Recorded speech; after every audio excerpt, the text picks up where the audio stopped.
বৃহত্তর এই ৩,৫০০ বর্গ মাইলে কুশিয়ারা অটো ব্রিক্স হচ্ছে যে অদ্বিতীয়।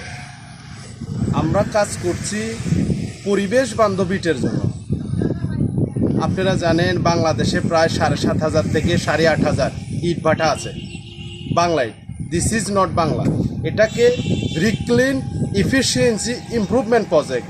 তার মানেটা হচ্ছে পরিবেশ বান্ধব ইটটা যে মেথোডোলজি, যে টেকনোলজিতে হতে হবে সেটার সাথে নন কম্প্রোমাইজ, কোনো কম্প্রোমাইজ করা যাবে না, উইথ দ্য জিরো টলারেন্স।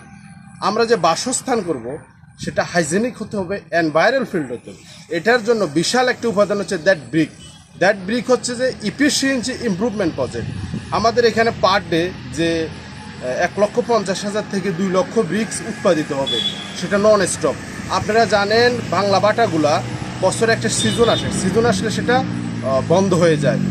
আমাদের এটা হচ্ছে যে non stop, all through the year, সারা বছর পরিবেশ বান্ধব ব্রিক্স উৎপাদিত হবে। এই ফ্যাক্টরি ব্রিক্স উৎপাদন বছরে ৬ কোটি ব্রিক্স উৎপাদন করার পথ্যই এই ফ্যাক্টরিটা আমাদের মতিউর রহমান স্যার তৈরি করেছেন। এই ব্রিক্সগুলা পাথরের পরিবর্তে ব্যবহার করা যাবে।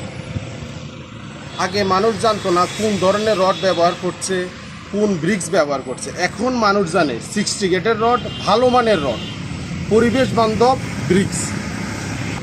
মানুষ ভালো খাচ্ছে, ভালো করছে, দেশ এগিয়ে যাচ্ছে, তাই মানুষ ভালোটাই গ্রহণ করবে।